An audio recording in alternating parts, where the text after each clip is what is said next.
here, and I think getting more excited, no?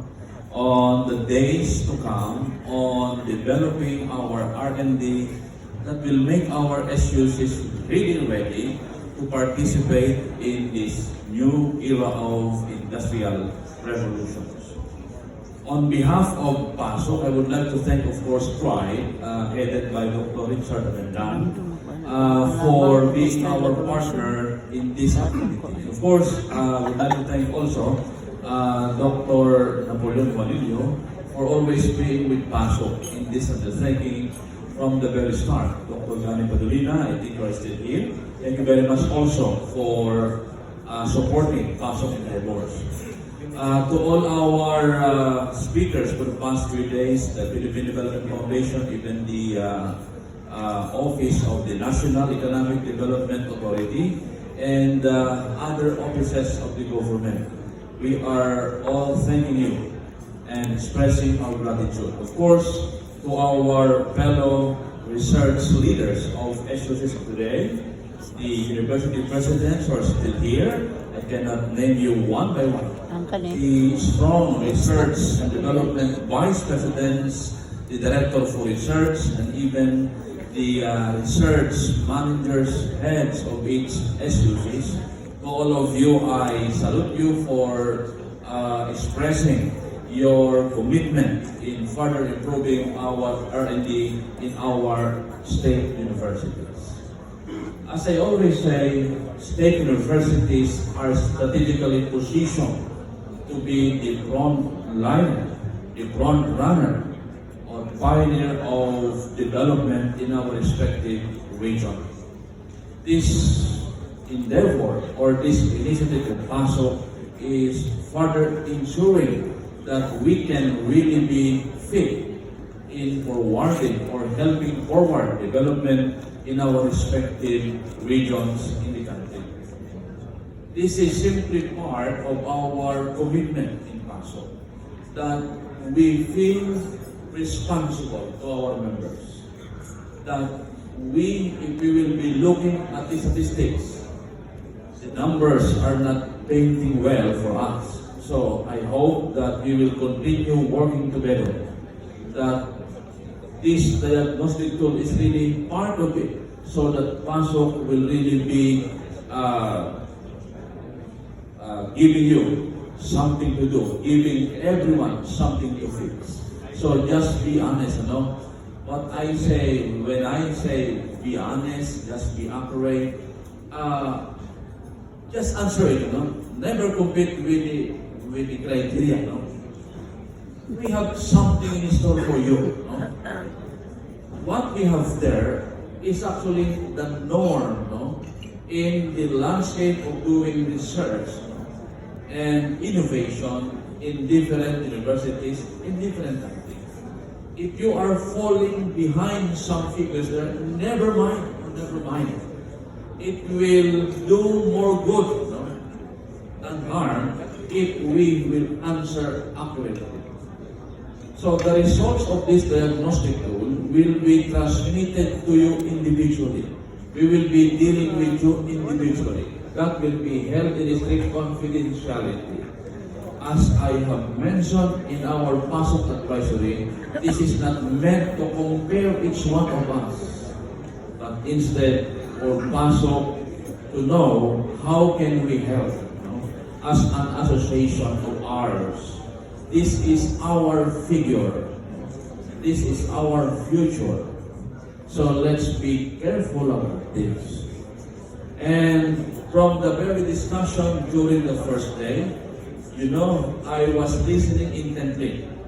We have so many workshops, seminars in PASOK. But this is, I think, as far as I can remember, the only seminar where I attended entirely from the very first day until the last day.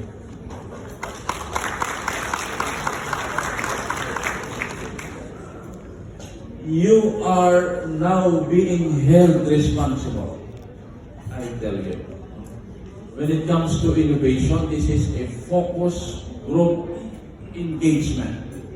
In our advisory, we included presidents, vice presidents for research and development, the director, or even the focal persons in your RDE unit in your respective universities. No one else will do things like this. You cannot expect your general services office to do this stuff. You cannot expect your maintenance office or even your admin and finance to do this. But of course, your admin and finance has a very critical role in this.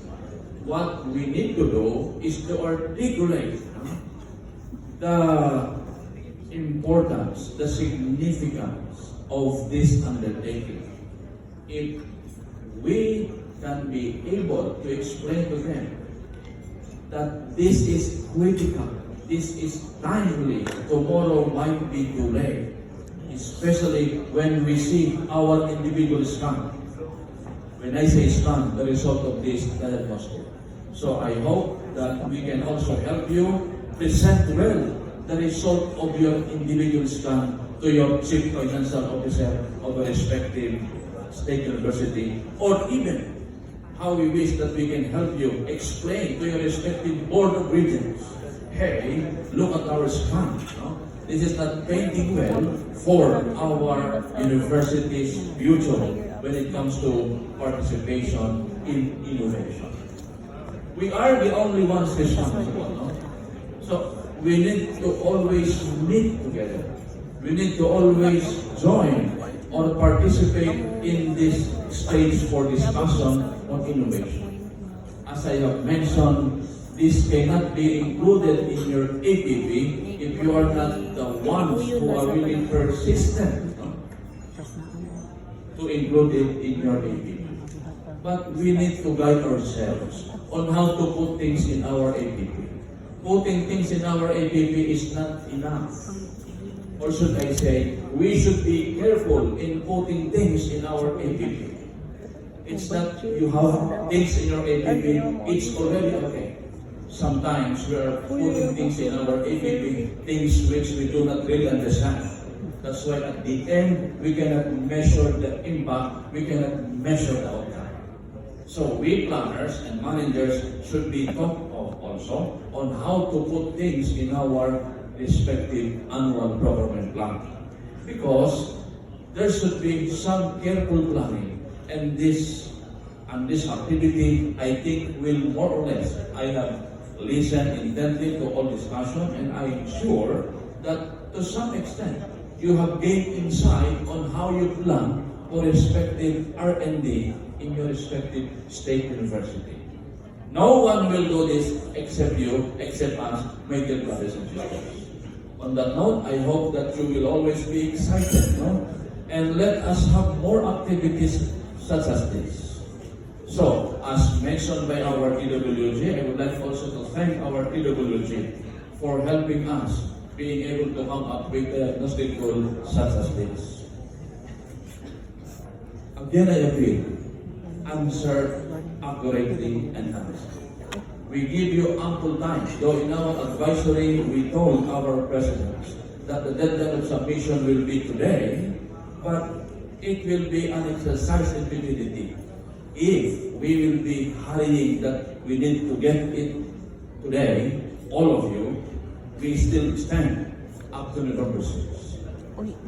So I think when you return to respective university, you need to meet the concerned officers, all other responsible officers, for you to be able to come up with an accurate response, so that you will also be having an accurate scan, so that you will also be having an accurate intervention.